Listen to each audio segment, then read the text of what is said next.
Welcome back, everybody. Today, I'm going to teach you how to fix Elementor error 500 when saving a page. This frustrating issue can stop you from publishing your work, but by following these steps carefully, we'll get your Elementor back to working smoothly. First, log into your WordPress admin dashboard. Once you're in, navigate to the left sidebar and locate Plugins, then click on Add Plugin. This takes you to the plugin installation page where we'll set up a crucial safety measure before making any changes to your site. In the search bar at the top right, type Updraft Plus. This is one of the most reliable backup plugins available, and it's essential to have a backup before troubleshooting any major issue. Once Updraft Plus appears in the results, click Install Now. After the installation completes, which should only take a moment, click Activate to enable the plugin on your site. Now that Updraft Plus is active, go to Settings in the left sidebar and look for Updraft Plus from the submenu. Click on it and you'll see the backup interface. Click the Backup Now button, which opens a dialog box with several options.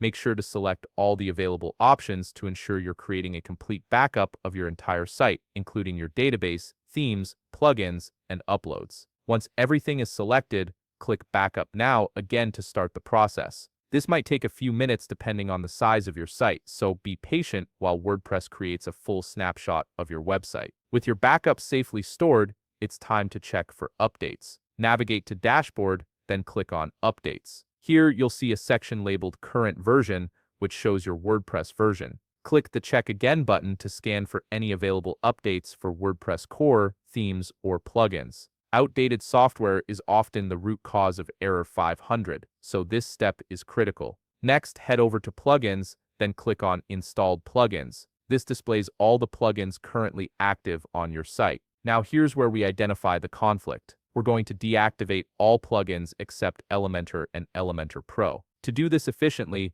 check the small box at the upper left corner beside the word plugin. This selects all your plugins at once. However, we need to keep Elementor and Elementor Pro active, so manually uncheck those two plugins. Once you've done that, look for the Bulk Actions drop-down menu at the top of the list, select Deactivate from the options, and click Apply. This will turn off all other plugins while keeping Elementor running. Now try saving your Elementor page again. If it saves successfully, the error was caused by a plugin conflict. You can reactivate your plugins one by one to identify the problematic one. If the error persists, the issue may lie with your theme or server configuration, and you might need to contact your hosting provider. If you found this video helpful, please leave a like, subscribe, and see you in the next video.